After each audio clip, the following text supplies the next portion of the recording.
C'est une question qui pourrait avoir l'air chiante. Ou peut-être pourrait-elle avoir l'air chiant? Bon ben moi là j'ai l'air de quoi là? J'ai l'air idiot ou j'ai l'air idiot? Oui bon du coup comme je suis un mec ça marche pas cette affaire. Mais bon voilà.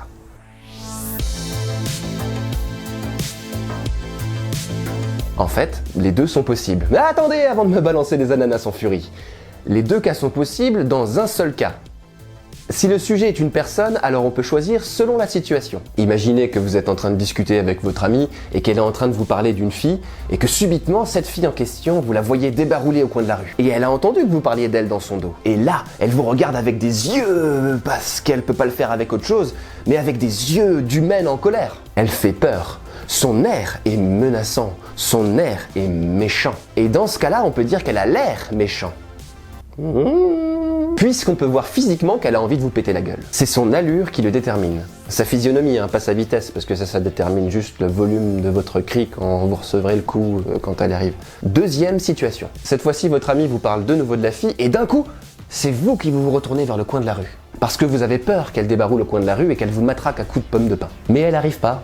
Non, et elle est pas là. Elle est où? Je sais pas, probablement qu'elle est chez sa grand-mère, en train de demander de l'argent parce qu'elle aimerait bien se refaire le visage, parce que tout le monde n'arrête pas de lui dire qu'elle a l'air flippant, et elle, bien sûr, elle a pas les moyens. Donc non, elle est pas là.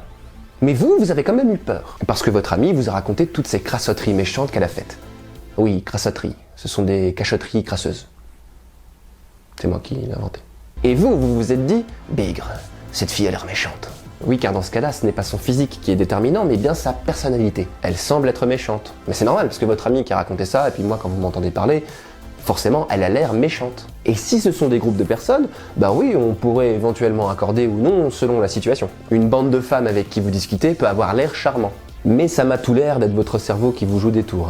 En général, c'est plutôt l'alcool qui a l'air manipulateur, là. Alors vous feriez bien d'aller prendre l'air et d'éviter d'embêter des filles qui risqueraient de vous donner l'air pesse. Quelqu'un qui veut prendre ma place là, parce que cette blague ne peut pas avoir l'air inintelligent, mais elle peut avoir l'air inintelligente. Dans le cas d'une chose, on emploie uniquement l'accord avec le sujet. Vous avez déjà vu l'allure d'une blague, vous?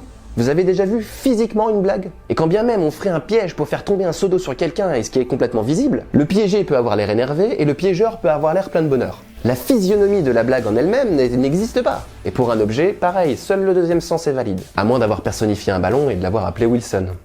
Ouais, mais non, il faut que ce soit féminin, donc Wilsa.